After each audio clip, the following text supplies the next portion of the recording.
you folks for coming out today. Got a good turnout. I'd like to call to order this Law Enforcement, Public Safety, Health, and Welfare Committee meeting. Today's July the 21st, 2026. The time is 4:50. Let's have a moment of silence, please.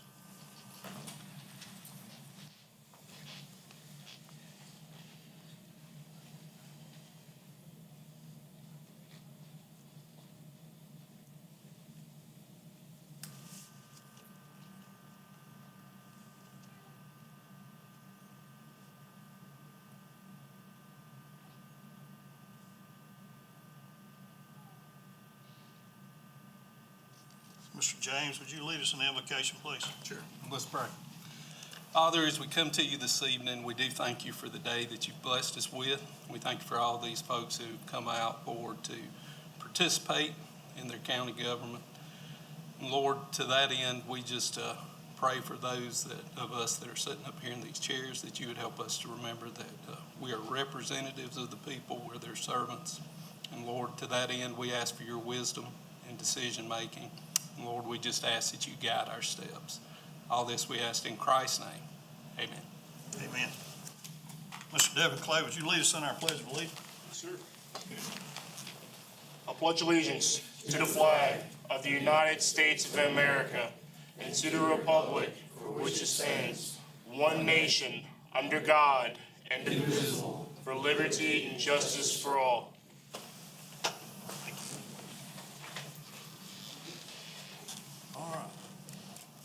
Next on the agenda is approval of minutes from May the 19th, 2026, regular minutes. Do I hear a motion? Make a motion. Second. Got a motion and a second. Any other discussion or deletions or additions to that? None? All in favor? Aye. Okay. On our agenda tonight, I got one change to make. We're going to withdraw the discussion regarding the Oconee County noise ordinance. We've got some more work to do to it, some more revisions, so we're going to pull it from the agenda tonight. Do I need a motion for that? You can do that. Need a motion to revise or amend this agenda. Make a motion. Second. Got a motion and a second. All in favor? Aye. Okay. First up tonight, we've got a solid waste update. Mr. Swain Steele, who's the Director of Solid Waste.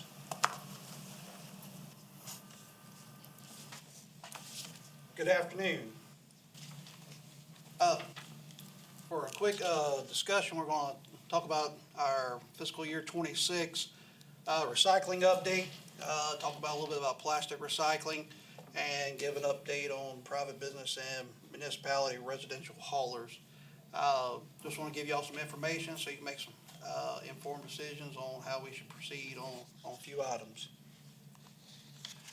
To give you our update, so this past year we had a very good year, especially in cardboard and scrap metal. Our cardboard has increased by nearly over 300 tons over last year.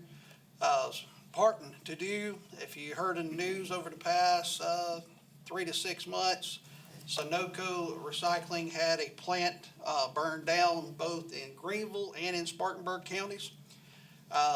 We had several places in Oconee County who was transporting cardboard to those facilities, and now they're bringing them to us. So we foresee that for the next probably at least a year or so. It may even be permanent. They are discussing maybe potentially not rebuilding those facilities. If you look on there, we had a total revenue of $472,000 brought in on these recyclables, the most of which are our top three on scrap metal, cardboard, and aluminum. If you notice there, we sold roughly 42 tons, 43 tons of aluminum. We hit it we get updates regularly from our vendor. And it hit roughly 95 cents a pound, and we sold it on time. And the other cardboard has been roughly, I think we averaged around $76 to $80 a ton this year for cardboard. It's been very, very good for us. Plastic, though, has not been good for us. Plastic has been very hard to find a buyer. Which give you some little ideas on what we hit. This was what we took in last year. In the last fiscal year, we took in right at 60 ton. It required 140 pulls from the centers to get that for an average of 0.43 tons or 860 pounds per trip.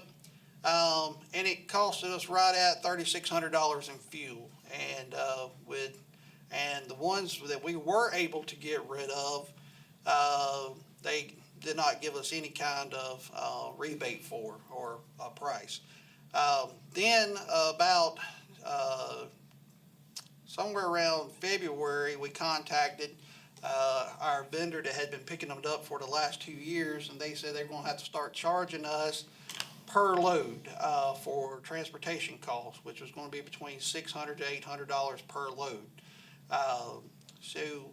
And then we asked, when it came to March, when we asked about getting it, they were like, we're not going to be able to accept it from you. We're just not being able to move it. The vendor had been taking it. She mentioned that they had over 1,000 tractor trailer loads sitting on their yard, stocked up. And this was in Asheville at their plant. And then we contacted Sunoco Recycling. They said they could take it if we brought it to Columbia, and we would have to pay them a $50 per ton charge plus the hauling cost down there, which was going to be, like I said, between $600 to $800 again down to Columbia. So we made a decision at that time. We had discussed it with Mr. Jones as far as just putting a hold on it, because we didn't have any other vendors to get with. We contacted 6 other vendors in the southeast, and none would take the plastic. The only places that are still taking plastic is if they have contracts with a county and they're getting their cardboard.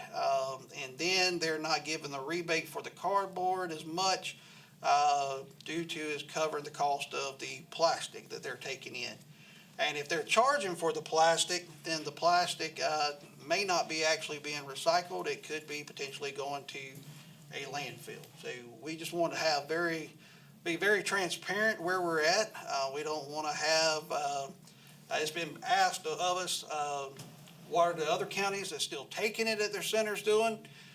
We've contacted them. They're in the same boat. They're still taking it. They are stockpiling some, and then they're having to either dispose or cover the cost or paying for it to go somewhere. The one county said they are sending all of their waste. They're directly hauling it to the recycler, and their cardboard and paper and aluminum is barely covering, or is actually not just there's not covering the cost. It's kind of just making up part of the cost. It's for them to take all the material. So, giving you an idea, even if the price, there's a price for it right now of around 10 cents a pound, 1 cent a pound, $10 a ton.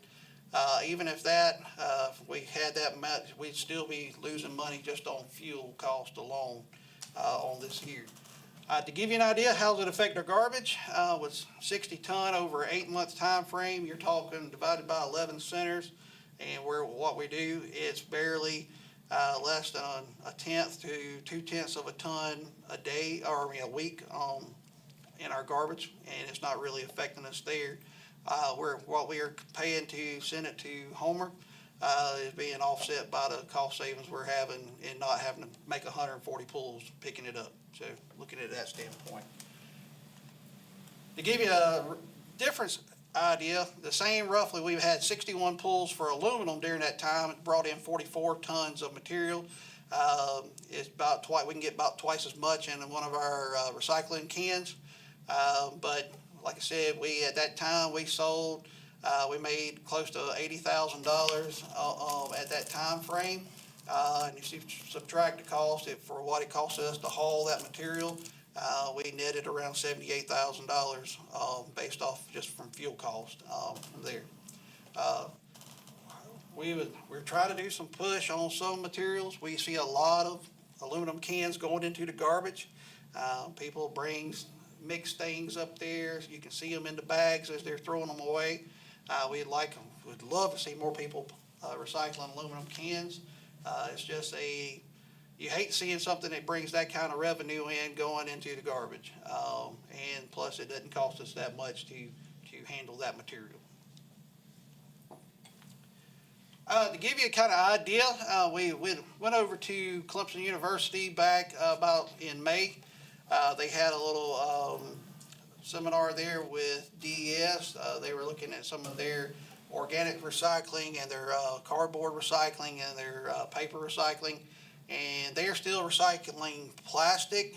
They have to hand load it. It cannot be baled. They have to put it in Gaylord boxes. They get like 200 pounds per Gaylord box, and they have to hand stack it in there. And we asked how much they're getting, and they were like, well, we send out about a Gaylord a week or so of that. So they're only getting like 200 pounds of plastic. So when we looked at one of the reports from DES on recycling and this is for all the comparison of college and universities over the previous 2 fiscal years, you'll notice that they took in only 32 tons of plastic on all the universities that submitted this data. And when we asked about on this data, just because they reported this doesn't mean it actually got recycled at the very end from the end user. They're having issues around the world sorting and separating and getting the plastic to a point where companies want to purchase it back, and I'll go into there. And those 32 ton was actually from 18 different colleges, technical colleges, and universities throughout the state. Those are the ones that reported those numbers. Just kind of give you an idea of where we're at compared to these facilities that say they're moving plastic. They're not moving a lot of plastic, and they're not baling it. They're having to put it in Gaylord boxes. Like if you know what a Gaylord box is, it's like the shipping crates that watermelons come in and cantaloupes at Walmart when you walk in. That's a Gaylord box there. Just give you a kind of idea. If you put in this in just a Google search, this is what comes up when you talk about plastic recycling and how it is. There's a lot of misinformation in the public. The public thinks, we need to recycle, but it's becoming very harder and harder and harder to recycle plastic. Just by looking at there's a lack of buyers.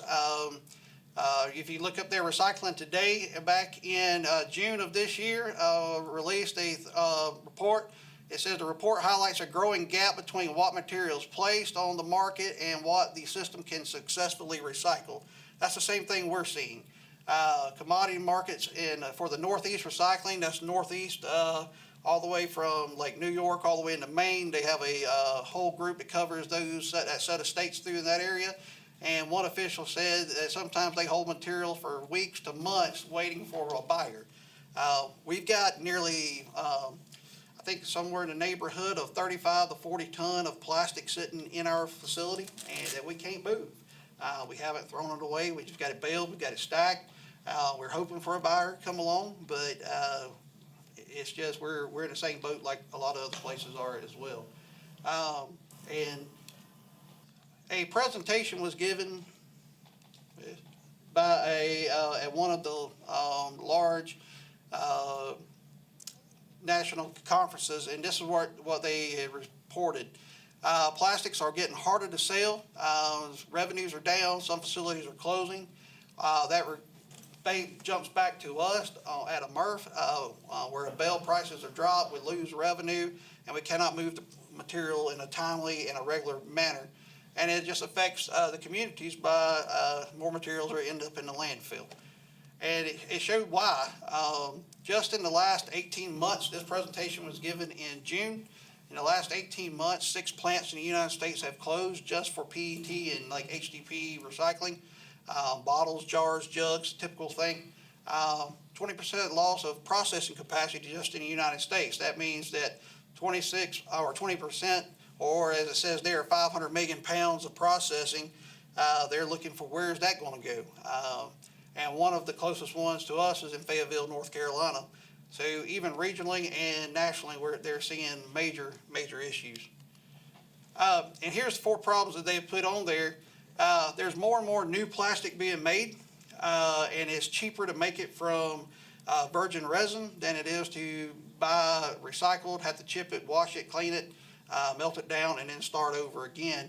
And the new plastic is actually cheaper than buying recycled plastic. And brands back off their sustainability targets. Different places like Pepsi Company, Coca-Cola, about 10 years ago, they set these goals that they were going to go into different types of bottles. They were going to go to a plant-based bottle versus a plastic bottle. When they started losing money on those bottles, they backed off those targets and went back to using just regular plain PET bottles, which has caused an issue because we can't get rid of them as far as recycling. And when you look at those, the numbers there, it gets the influx of imported recycled plastic as well. It comes in, we have to try to do something with that as well, and it's just a mess when it comes to that portion of it. So looking back at these materials, all the cost goes to the end user, which is either us or the public. They have to cover those costs. And there's no responsibility being put back on the manufacturers or the companies that are producing these bottles as before. Our recommendation is we continue not taking plastic at the centers until markets rebound, whenever that may be. We're trying to keep the centers as transparent to the public as possible. We don't want to be taking stuff that we're throwing away. That just does not bode well for recycling in general. And so we want to just be straight up with the public as we're facing these issues and challenges. We recommend to the public, as we do at the schools, when we go into the schools, we talk to them about reduce and reuse. If you can, get away from plastic bottles, especially water bottles.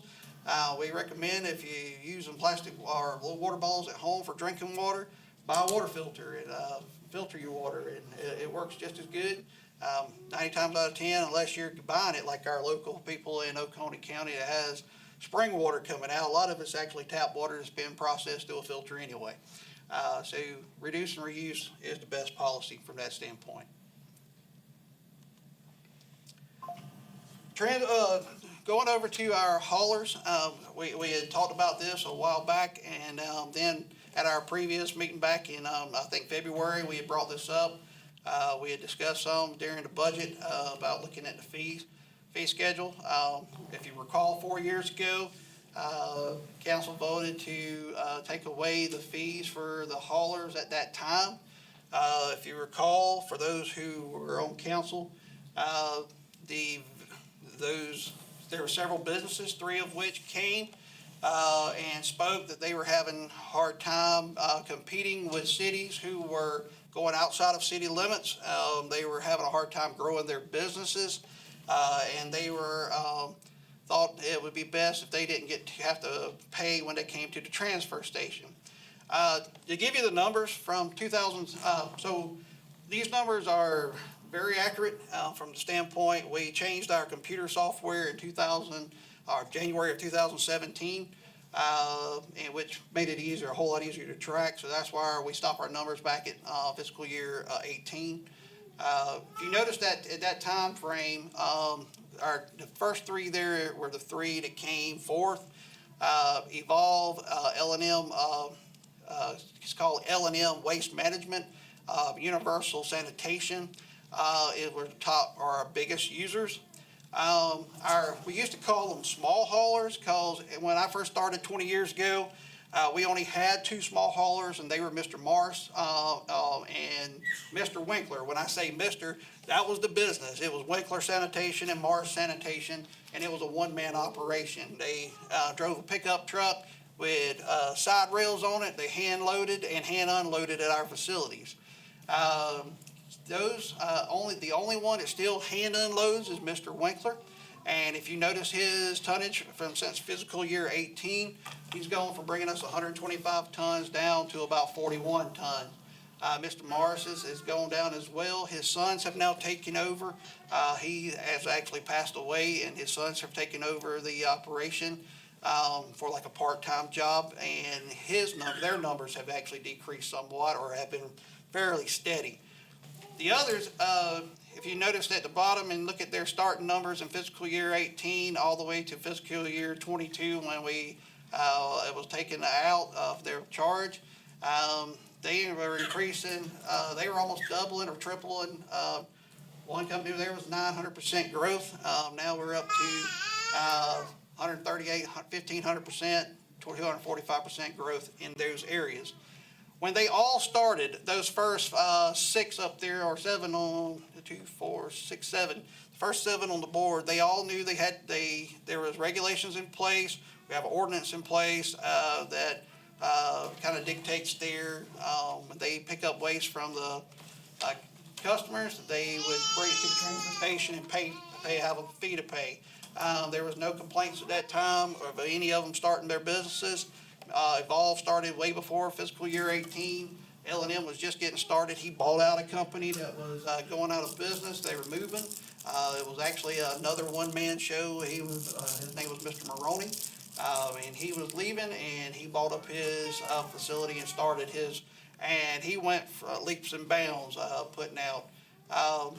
And you'll see there our revenue from those greatly at those times when they first started in fiscal year 19, when we started tracking more of the fees and different things, $67,000 in revenue, all the way up to, at the time we stopped, $151,000. The little bit they do pay is when they do cleanouts, and they have different parts of their businesses that they bring things to. If it's just bagged door-to-door trash, that's what was actually canceled on their fees. If they're doing large cleanouts or picking up from businesses or picking up from rental apartment cleanouts, we still charge for those because they coming in a different vehicle, kind of like roll-off containers type thing. To give you an idea, here's what the cities have during that same time frame. If you notice, the city of Seneca, we have their the very first year there, they had a grand total of 6,272 tons they brought us in. 2,600 tons roughly of residential, 3,600 tons of commercial waste. And if you look down to fiscal year 26, there was the 3,400 tons of residential. They had around a 30% increase. But that's a lot to do with all the new subdivisions going around inside the city limits of Seneca. Seneca only picks up about 200 customers outside of their city limits, all within a quarter mile of their city limits. Some of the new ones along Wells Highway and South Oak Street or Highway 59 there, some of the ones they're coming out, it's like half the subdivisions inside city limits, half of it's outside city limits, and I would assume down the road they'll be annexed into the city limits at that time as when they get completed. Their commercial tonnage has grown a little bit, but there haven't been a lot of new restaurants, and they haven't really expanded their limits around commercial activities as much, but overall it had an 18% increase. At the time when they brought this information to you back 4 years ago, the question was about Walhalla's residential. Walhalla does go outside of city limits. State law allows a entity or a municipality, as long as you have utilities, you can collect garbage off of it. And so whoever's on their water district, they can actually collect, go outside of their city limits and pick it unless you have other local regulations that prevent them from doing so. So Walhalla has always done this. If you notice, their residential has not increased by 9% over that same time frame. Now I'll give you the numbers. I spoke with them a few weeks back. They pick up around 1,400 customers in city limits, and they pick up about 1,500 customers outside city limits. And they're willing to drive as long as you're on the water system. Now they don't go one way out here, one out there. They keep it in line. And it's on their stuff. They don't go seeking customers. When they go sign up for your water tap or anything, it's just opting, do you want to opt in for garbage pickup, or you can opt out and you don't have to face that charge. They have increased a lot in commercial side of things, and that's just due to several of the restaurants there at the intersection of 28 and 11 coming up 28 back towards Seneca. It's actually like a West Union address, Walhalla address, but West Union only picks up residential. They have one small truck, and so Walhalla takes over for them and picks up all the commercial in that area in the municipality city on the limits there.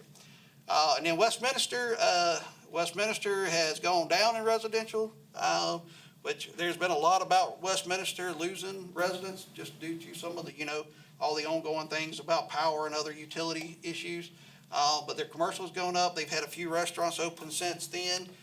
Then one closed, and then they've had a few businesses that started producing byproduct waste for their commercial. They pick up some plants. They also had another Dollar General show up inside city limits. So they have two of those that they pick up garbage from. So that's a lot of their waste that comes from there. So I just want to give you an idea of where it is when you hear numbers from different ones about how much growth is, how much they're doing, is where you're at with the numbers and how it affects.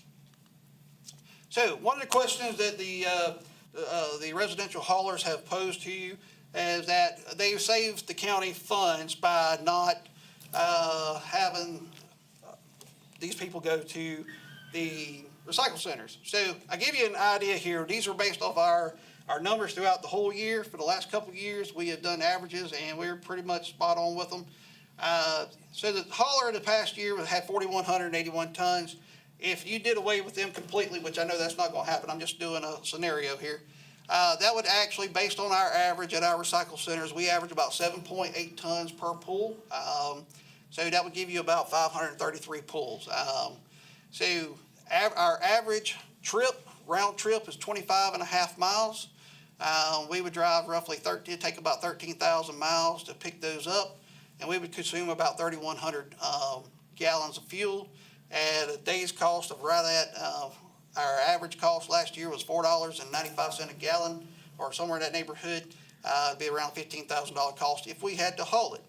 Now, if you looked at our total per pool cost, our per pool cost averages between, and that's with depreciating the trucks and having employees and looking at fuel and maintenance costs and insurance and all that. Our cost per pool is around $150 currently. If you added those in, that number would fluctuate a little bit, but using the highest number of 150, you look at a cost of up to us of around $79,000 a year, or $80,000 a year, and that would include the fuel cost as well. Our loss of revenue is $244,000. So that is something to think about. Even if we had to haul it, you subtracted that out, we'd still be bringing in about $170-something thousand on top of what we're normally not getting right now. With that, how would it affect our staff? So 533 pools over 252 working days, knocking out the holidays in there. You're looking at about 2 pools per day extra, which is not an issue when it comes to our current staffing level at that point. Second question they have is, do residential haulers reduce the number of residents using the recycle centers? And at first glance, you would say, oh, definitely. Well, I'll put it like this here. So when new residents come to Oconee County, they typically continue disposing of their waste like they have always done. If they come from an area where they have already had door-to-door recycling, they expect to have door-to-door recycling. And that's what they typically do. Someone who typically hauls off their trash, they're going to continue to haul off their trash. We have seen this. The second scenario is when new residents call about what to do with their trash. I mean, we get a lot of these phone calls each year. What do we do with our trash? We typically start with Oconee County has 11 staff recycling centers that you can take your trash and recyclables to. And usually we don't even have to ask. The next question leads to what? Because typically the first they'll stop us and goes, nope, we want to know who we can call to come to our house and pick it up. Or the other side of the fact, nope, where's these centers located? And that's the two questions they ask. And 75% of the new coming into Oconee County ask the first one, who do we call? Because we're willing to pay. And that's where it goes from that standpoint on that portion of it.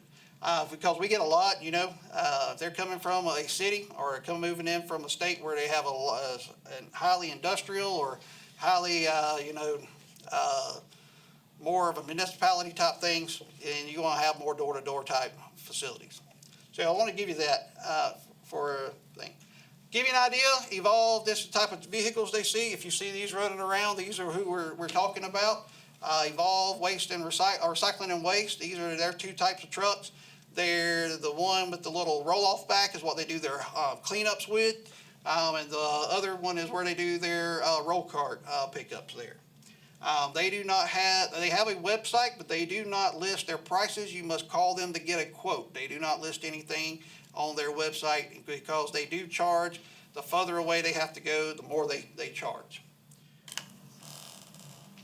L&M Waste, these are his trucks. He just bought the one up on the top right-hand corner, just started. He bought a decal, I think, 2.5 weeks ago or somewhere, and this was his other truck. He runs 2 trucks typically, and he comes in with these. He does some things that goes to the landfill. They do pick up out of county. We have been seeing a lot less coming to us since we went up to the $95 a ton the other year. When we enacted that, there's a transfer station down in Fairplay that's private, that's owned by Waste Eliminators. And we have to talk with them, and they are seeing them come in about at least once a week, because they do charge just a little bit less than us. It's around $70 to $75 a ton, and they don't care where it comes from because they are a private entity. This is Universal Sanitation. They have this truck. They also have another one with a large dump trailer. We were able to grab this picture here. This was one they used for door-to-door, picking up roll carts. They picks it up and dumps it on the top of their thing. And that's Mr. Winkler. That's his truck. That's what he's had for nearly 15 years. The previous truck looked just like that one. He hand loads and hand unloads. And that's all we have there for you. Any questions? Yes, sir. All right. You're gonna have to go back probably to your first slide. Okay. Did you tell me there's an increase of about 397 tons from one year to the next? Sir, on which one? The total tonnage? Oh, yes, sir. We went up around 300 tons total on the total tonnage. Yes, sir. Last year, we were, I think, around 4,100 tons of material. Mostly it came up with the cardboard and a little bit in the scrap metal areas. We actually took less tires this year, which is thankful, but they flow and come and go kind of deal. I've noticed that what we've increased, if we had been crushing glass, it wouldn't have been an increase, because it's 397 tons of glass. If we'd had a glass crusher, Okay. and if they got pallets of glass or ever how fine they get them to sand and throw them back into our landfill as cover with, wouldn't we be saving money by doing that? We actually get money for our glass. So if we crushed it, so if you buy a crusher that you see that does these, we looked at some a few years ago when Mr. McCall had brought up about crushing glass. He had actually talked about making it into different types of media, which you can do that. The same machine does what you're talking about as well. It takes approximately, the smallest ones handle anywhere from 50 to 100 tons an hour. And these machines cost several $100,000 up to $500,000 to run. So when we load a tractor trailer comes in, so when we're hauling these in from the center, we don't have a lot of trips for glass because glass is so heavy. We can actually overload the containers and go overweight. We have to kind of cut them off like halfway up the container. Because if we fill up a 40-yard container or even go to the brim on a 20-yarder, we can hit 10, 12 tons and go over weight of the truck very quickly. So we actually bring it back like that. We have pits behind our office that we dump it in, and we use gravity as far as crushing it. We use our loader bucket. We go scoop it up, pick it up, drop it, and after you do that for about 5 minutes, it's into a powder enough that when we load tractor trailers, we load them the exact same way. We can get anywhere from 22 to 25 tons on a trailer of glass. And depending if it's the clear glass, they pay us roughly $17 to $20 a ton for that glass. And the other, they take it no charge. So we don't lose any money on there. And if you break it down to a powder for glass, 400 tons of glass, you may get about the size of this room covered at one time, what we would have to do on that. So right now, we're still doing fairly well on the glass. Yes, sir. You answered my question for the simple reason. I picked up a wine bottle and a piece of plastic, and I thought, gosh, if everybody's throwing this bottle away, how much is Oconee County paying for glass to be sent to recycling? But if we are recuperating that makes me feel better knowing that. Yes, sir. Any other questions? I got a couple. Okay. I know my wife likes to recycle. She likes to recycle plastic, Pepsi bottles. Yes, sir. And I've told her that you're not accepting those now. So, have we done a media blitz to the public to let the folks know in the county, hey, we're not recycling plastic anymore currently right now? Yes, sir. We have it on all of our media pages that we have. We started those. We put signs at most of the centers. I know probably gonna have to put some more signs back out, so some got taken down. And then we've actually had public take them down because they get upset. But we can put those back out, but we keep a kind of a rolling thing on our Facebook page on some updates. Our recycling coordinator puts different messages out pretty often. We're talking about some of those as far as also doing one with aluminum cans, trying to get that increased, make sure people put as much cardboard in our bins as well. But yes, sir, we have been doing those with the, and we did a couple public service announcements. Several went to the paper, some went to to Mr. Mangrum here, to the radio station. So we've been doing those as well. Yes, sir. You read my mind. I was gonna ask you if we were gonna use Mr. Mangrum's Yes, sir. audience to get that word out, and also to emphasize, sounds like aluminum is a moneymaker. Yes, sir. And we need to get that word out to folks. Hey, we need to be separating the plastic and the aluminum, and don't throw the aluminum in the trash. Yeah. Yes, sir. So, because everybody listens to WGOG. So, that's all the questions I've got. I don't have a question, I got a comment. Okay. I think you had a very good presentation. I enjoyed it. Thank you, sir. Thank you, Mr. Swain. Thank y'all. Y'all have a good one. All right. Up next is a discussion regarding flock cameras, and Sheriff Mike Crenshaw is going to present. I will mention before he gets up here that this meeting here is not like regular county council. There's no public comments. So any questions you may have, save those to the end of the meeting. Corner one of us, corner Mr. Crenshaw. We've got Mr. Casey Bowling sitting in the audience. He's a Seneca Police Chief. Any questions y'all may have, come to us with them. Made y'all some copies, hopefully to save some time. I know you got council meeting at 6, but good evening. Well, I do want to let this meeting go as long as we can, Ms. Adams, to get Yes, the media out there. Yes, sir. Thank you. So, Well, I appreciate the opportunity to come and talk with you this afternoon about these flock cameras. And I guess to kind of, so that everybody understands exactly what they are. I'm gonna go back 50 years ago. That's when these were invented, and there wasn't no Flock then. Flock's the name of a company that manufactures. There's several companies, Recore, Motorola, Leonardo, but 50 years ago, the UK developed LPRs, license plate reader cameras, and they used them to combat terrorism.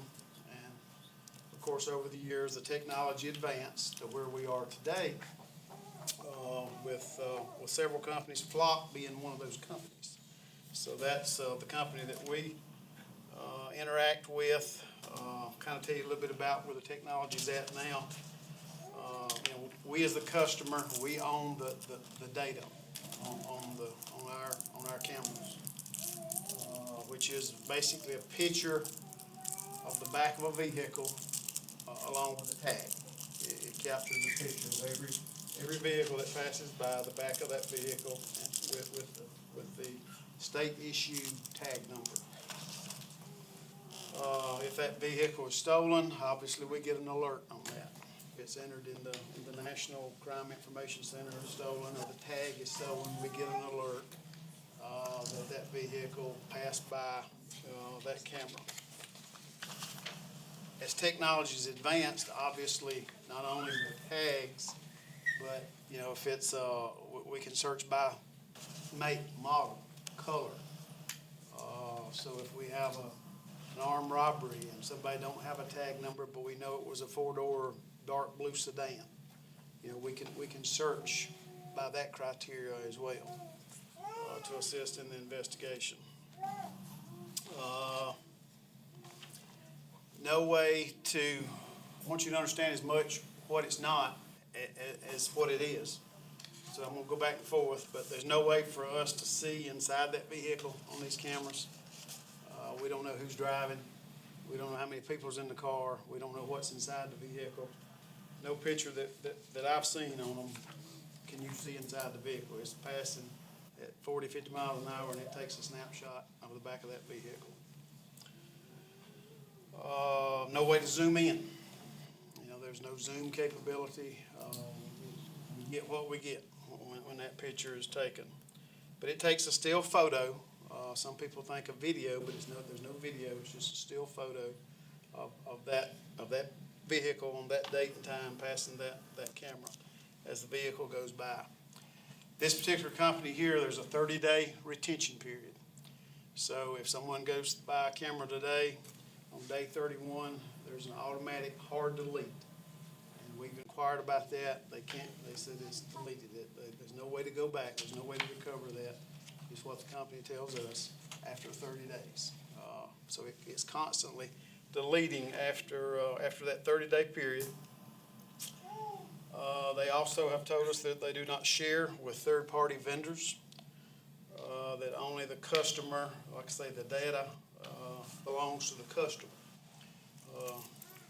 And the way it works, we don't know who's passing by these cameras every day unless a crime is committed. So if we have a crime that's committed, and for us at the sheriff's office, that means my requirement is that there has to be a case number, which means we have to have a report on file.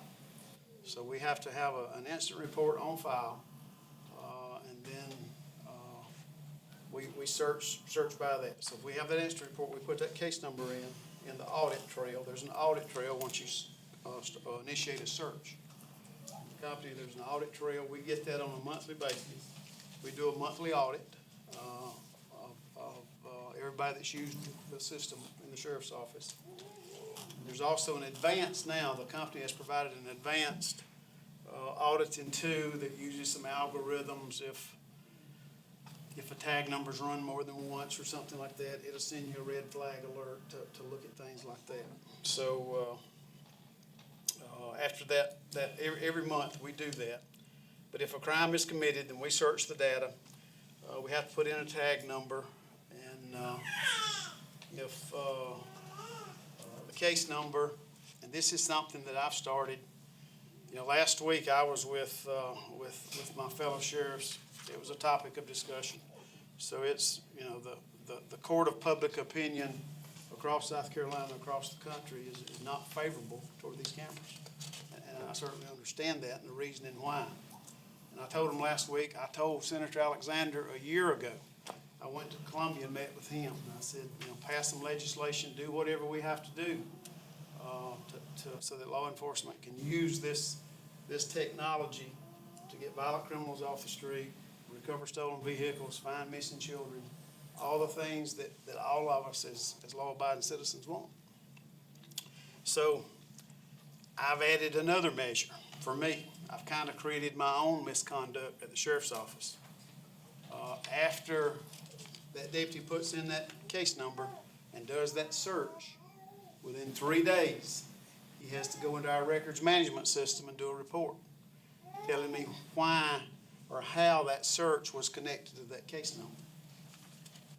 If he lies about that, not only am I gonna fire him, but I'm gonna take his certification, because that constitutes misconduct at that point, because he's lied on a police report. So we've kind of created an additional step for us at the sheriff's office to monitor this. Simple example, I can tell you how it works. Is think of Walmart. We go to Walmart, you go to Walmart every how many times you go to Walmart. I never know it unless you shoplift. If you shoplift, Walmart picks up the phone. He says, sheriff's office, this green sedan with this tag number shoplifted this, stole this, and we got video of it, pictures of it, because they're recording constantly. Same way with fraud. Law enforcement does not know who's going to buy these cameras. There's no way to search by name, address. None of that information is on there. It's just a picture of the vehicle and the tag number. It's just another tool that law enforcement can use. And we're trying to provide documentation and accountability for that. I don't mean to interrupt you right there, but while you're right on that topic, is anybody in the sheriff's department, do they monitor this thing, or are they waiting on a trigger, an alarm or alert from it before it's monitored? Two ways that works, Mr. Mize. We can create what's called a hot list. So if your vehicle gets stolen, I can take your tag number and put it in that system. And if your vehicle passes a camera, then it sends me an alert from my cell phone. So that's what's called a hot list. Now, the only body that can create hot lists with us, that has to be approved by a lieutenant or a captain. Actually, I've got 3 lieutenants and 3 captains that oversees 31 users. 31 deputies have access to this. I've got 125 plus deputies, but I've only got 31. Mainly my narcotics people, my investigators, some of my proactive traffic unit, and my uniform patrol shift supervisors is the only body that has access to it. So that's one way that you can get an alert. The other way, it's not that I put in a search. If I come to your house and you say so-and-so was here, they scammed me out of some money, I got the tag number, then I can put that in, put my case number in, tell them this, and I got to put in there too. There's another block to put in what type of crime it is that creates that audit trail, and then it'll search for that vehicle. 31 users, I told you that, so it's not everyone in the sheriff's office. I think that's key to having accountability, is that, you just don't give anybody and everybody access. So obviously these are what I consider our veteran people that are in these positions with experienced law enforcement. We pay for 5 cameras. I think I started this in 2020. Started with 4. I've added 1 additional, 5. Started out at $2,500 a year. It's gone up to $3,000 a year, period. There's no user fees. There's no search fee. I pay $3,000 a year for each camera, so I pay $15,000 a year, and that's it. No additional cost. I think Anderson Sheriff's Office has about 12. City of Greenville has 54. Pickens Sheriff's Office has about 16. Other law enforcement agencies in the county, the cities have some as well. In the county, there's 6 cameras that's owned by private businesses and or HOAs. Now, they can't search. The only thing they can do is see the pictures. And then they can notify us if there's an issue. But they don't have any search capability for private citizens, only law enforcement. So total, to my knowledge, 24 cameras, counting all that's in the cities and it's privately owned in Oconee County. 24. 24. Mentioned it doesn't collect personal information, no name, no address. The audits, you have, what I handed out to you, I told you it was being discussed across the state. Leon Lott, Sheriff of Richland County, been sheriff for probably 29, close to 30 years. That's a letter to the Charleston Post and Courier. He did an op-ed to the Post and Courier that was published last week. So I've got that for you to read. I'm not going to go into detail about it, but I certainly agree with everything that he says. I also gave you another court case that just came out. This is from the South Carolina Court of Appeals. In July, a young man in Rock Hill shoplifted, went to Belk in 2022 and shoplifted a couple of designer handbags and then fled in a Chevrolet truck. Clerk at Belk got VM, I think it was, on the tag, and he had the rest of it covered up with black tape. So they call Rock Hill PD, Rock Hill comes out, so they put that VM and the description of the vehicle into their flock camera, and they get two pictures off of their system. One with full tag and one with the tag still covered with black tape. So that gives them more reason to investigate. They continued to follow up on that, obtained arrest warrants, arrested him. He appealed that in circuit court. Circuit court denied his motion to appeal. He said that the photographs were obtained without a warrant, which was a third-party surveillance company. Initial court denied his motion. He appealed it to the South Carolina Court of Appeals. And I've got a copy of that for you as well, but South Carolina Court of Appeals basically said, we agree with the trial court's holding that Fail did not have a privacy interest in the exterior appearance of his vehicle or his license plate. The very purpose of a license tag is so that the vehicle and its registered owner can be identified visually by law enforcement. So, just a case that just came out. He also argued it violated the South Carolina Constitution, and they addressed that. But basically, they affirmed the conviction or upheld the conviction for Rock Hill. I've also given you a data report. You can kind of see over the past 5 years, we cleared about 80 cases off of this. That's a fraction. We don't use it on a consistent basis. I mean, we have hundreds of cases. But over the past 5 years, 80 cases, about 60 arrests. And then you get a breakdown there of the different types of cases. And I've got some highlights in there for you as well. I encourage you to take time when you have the opportunity to go through and read those. I would like to just comment on about three real quick, 3 or 4. In 2023, we had a 9-year-old girl that was taken from her home. And she was taken, it was a known family member, but he didn't have permission to take her. He was on drugs. So he took her in the middle of the night and took off. We had no idea where he was at or where he was going with this 9-year-old girl. We put that tag number, vehicle description into Flock. We got a hit on it down in Edgefield County. That's another advantage of this. You know, we're able to network if we share with other police agencies. You know, we can search every camera that Flock owns.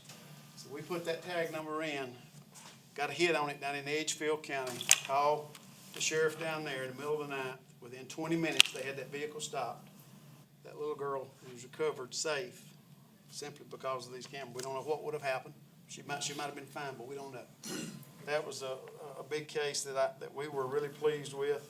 Had a murder in 2023 in Seneca, Delgado murder. He just got 45 years in court, but he took off. He killed someone, took off out of state, and we got a hit on him in Virginia. Called authorities up there. They got him stopped. So he was on the run. Got him arrested and brought back. Recent weeks, there was a case, you might have read in the paper recently, a guy out of Michigan, or a guy went to Michigan and sexually assaulted a juvenile. Had sex with an underage female in Michigan. And so they called, we got to searching and arrested him before he got back home from Michigan. So last one I'll share with you, and you can read the rest of them. September the 10th, 2024, we had a BOLO from Anderson County Sheriff's Office to be on the lookout for a vehicle that had just been stolen from Anderson County. The victim was a Clemson student. She was held at knife point, kidnapped, and forced to drive. She was assaulted by the assailant, but she managed to get away. He kept going in her stolen vehicle. We got alerted on plot on that vehicle tag number. The deputy on Highway 76 in Long Creek initiated the pursuit. He refused to stop. He wrecked his vehicle, single vehicle accident, was taken into custody. The suspect was a registered sex offender who had recently been released from prison.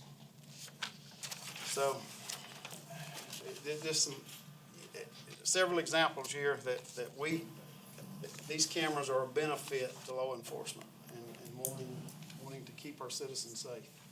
I support any and all regulations that is necessary in order for us to continue to utilize this technology to keep our citizens safe. I've advocated for it on the state level. Chief Bowling is here in agreement with me. Chief Campos, who's a resident of Oconee County, police chief in Clemson, he would have been here. He called and said he'd be glad to come if I wanted him to.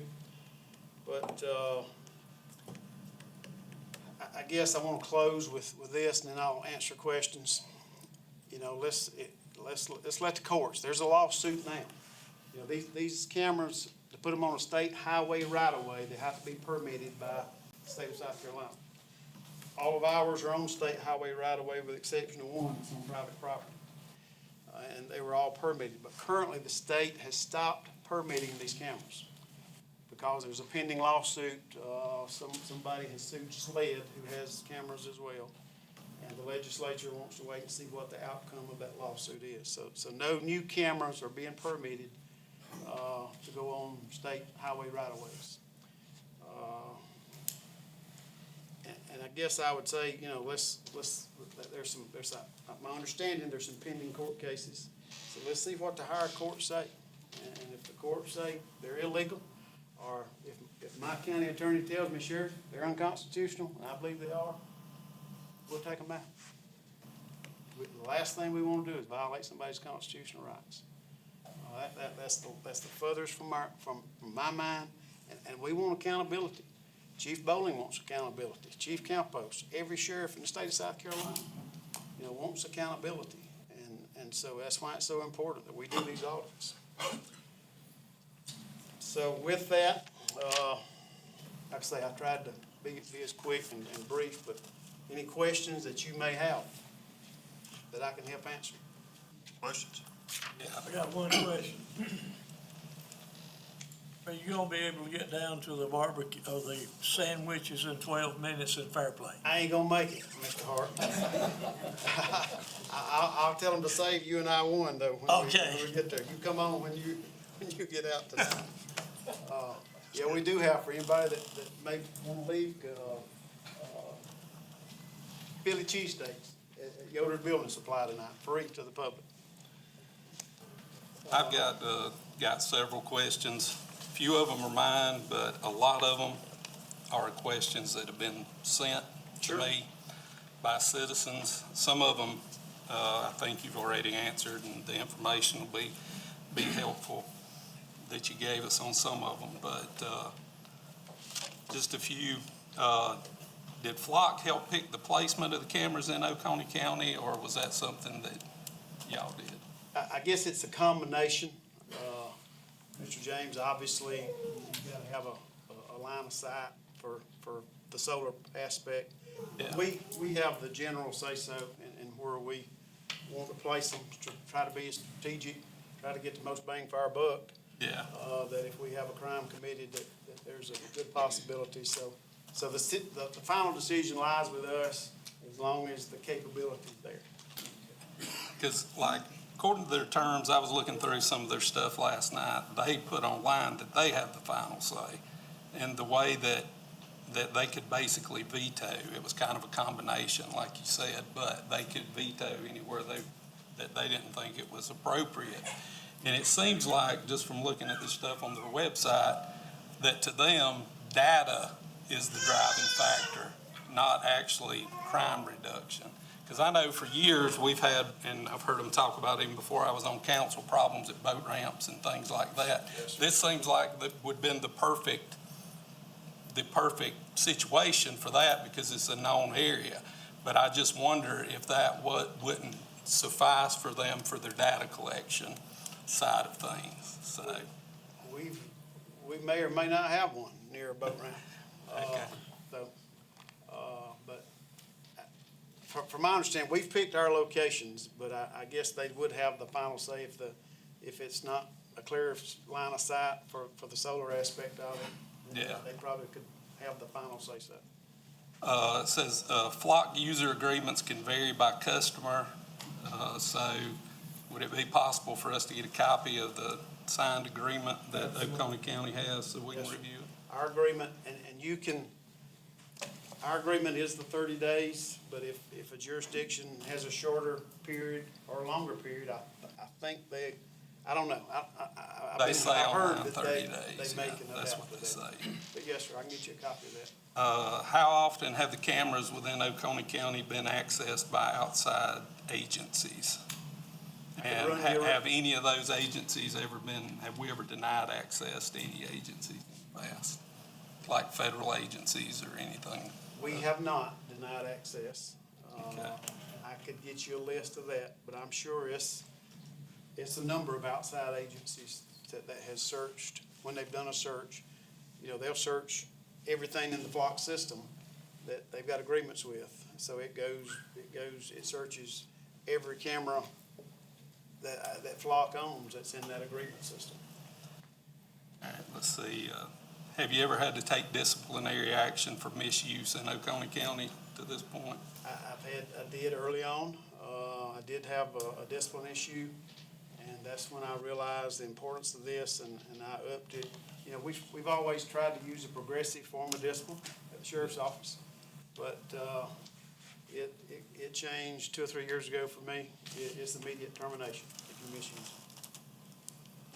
Let's see, here's some other ones. If these cameras collect and store data, which they say that they don't over 30 days, on every vehicle that passes them, why was there no public hearing, ordinance, or vote before they were installed? That was one somebody sent in. I guess my answer to that would be, our courts have said there's no expectation of privacy of taking a picture of a vehicle and tag number on a public highway. That it didn't precipitate any legal need to have a hearing. Hey, I'm not against going forward. If we ever have any more, to come before you and let's have a hearing and talk about it. Okay.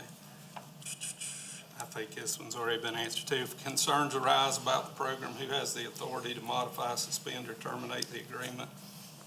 We do. Yeah. Yeah, we can terminate it at any time.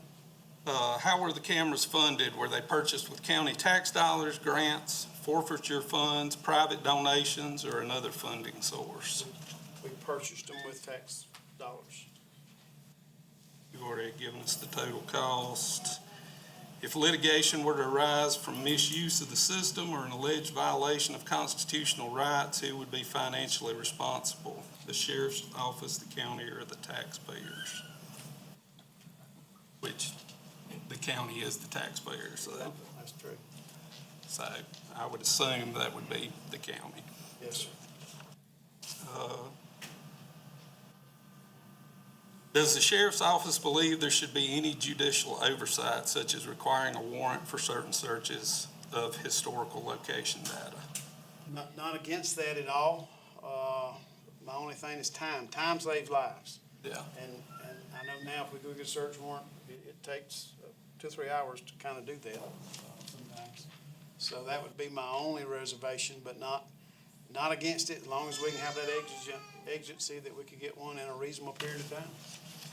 Let's see, I think you already answered this one. Somebody wanted to know about the safeguards. You've already covered those. You just covered that one. You've covered that one. The reason I think that everybody up here, everybody that I know on council, and most people that live in the county, fully support law enforcement. I know you I do. think that's been evident. I think there's a huge distrust, though, for some of these outside organizations, and I'll give you an example. And this is an issue that kind of transcends political boundaries, left, right, Republican, Democrat, it doesn't matter. I'm getting questions from people across the board on this.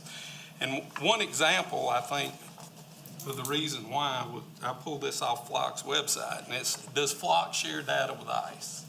And of course, the bold heading up here goes, no, Flock does not work with ICE. We do not work with U.S. Immigration and Customs or ICE. And they go through here and talk about why critics claim otherwise. But if you dig on down about 3 pages in, then it goes, Flock does not share data on customers' behalf and has no contract with ICE. But then you look at the smaller print and it says, local public safety agencies sometimes collaborate with federal partners. And then it goes, ICE cannot directly access Flock cameras. So they're selling it as, oh no, this never happens. And wherever you stand on that issue is irrelevant. The fact that they say one thing, but then when you dig down into the meat of the article, they say something else. It causes people to have a huge distrust for any outside organization that is collecting this much information. And I think that's what gives people concern. It gives me concern. I know the Fourth Amendment, Ninth Amendment, I have questions on those, and I know there's been rulings on those, and different opinions given, but I worry about collecting data. I understand some of the good it's done, but I just wonder sometimes what we're trading for that. One of the best articles that I read, and I've got an excerpt from it here, actually came from a kids and teenagers website called Tuttle Twins, and it was talking about Flock cameras. And they had these few paragraphs on here. It says, now to be fair, police departments credit Flock cameras with solving real crimes and finding missing people. And that's very important. The desire to be safe is one of the most human things there is. But when we look at what actually happens once the infrastructure exists, we have to wonder if the potential payoff on these things is worth it. I would argue it probably isn't. At least 18 police officers, including multiple chiefs, have been caught using Flock to stalk ex-girlfriends, spouses, and romantic rivals. One ran a single plate hundreds of times. In Dunwoody, Georgia, records show Flock's own employees accessed the city's cameras over 1,000 times, including a camera inside a children's gymnastics room. This, after the company's own frequently asked questions on their page promised that nobody from Flock Safety is accessing or monitoring your footage. Federal agents regularly plug into the network in states whose laws don't expressly forbid it. Every one of these incidents gets waved off as an aberration, a bad apple, a one-off.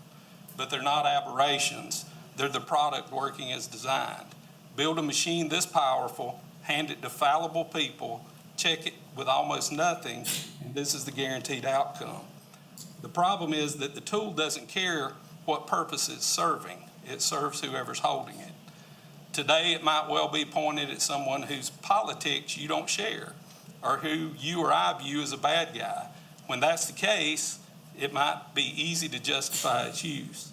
But tomorrow, the people holding it will change. They always do. And then suddenly it's pointed at your church, your gun shop, your homeschool co-op, or the political meeting you drove to on a Tuesday night. A surveillance state is usually not built by your enemies, it's built by your friends, and then inherited by your enemies. We know where this road goes. All we have to do is look at London. Nearly 1 million cameras for 9 million people. The average Londoner is filmed in hundreds of times a day, and yet researchers keep finding almost no correlation between all those cameras and the crime rate. So why are they still filming everyone? Flock's own hometown of Atlanta is now the most surveilled city in America. Worldwide, only cities in China watch their people more closely than we watch ours. Flock's CEO says safety is a fundamental right, and I actually believe he means it. That's what worries me. No tyranny in history has ever announced itself as a tyranny. Every single one showed up promising to protect you from crime, from chaos, and from the enemy within. The Stasi kept East Germans extraordinarily safe from one another. Benjamin Franklin saw this coming about 2.5 centuries away when he said those who would give up essential liberty to purchase safety would serve neither liberty or safety. And that's from that online article on the Total.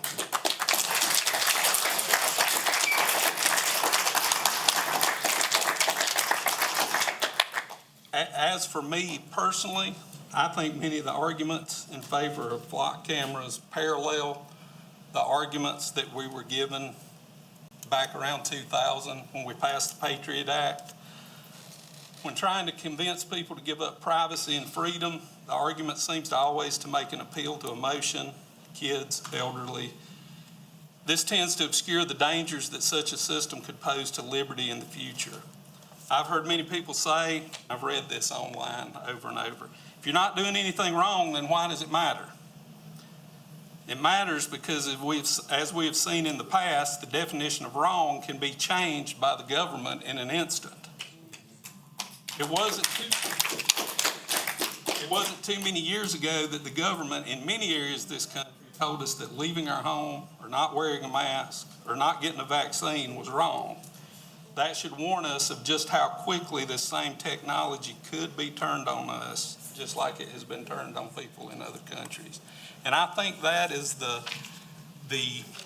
concern that people have, and I think that's the reason it goes across political boundaries there. It's mainly, and not in this area, not so much that they don't trust the sheriff's department or what you're doing, but they know that once the system's in place, who's going to control it when you're gone? And once that infrastructure is in there, you can hardly ever get rid of it. And at what point could it be turned on us?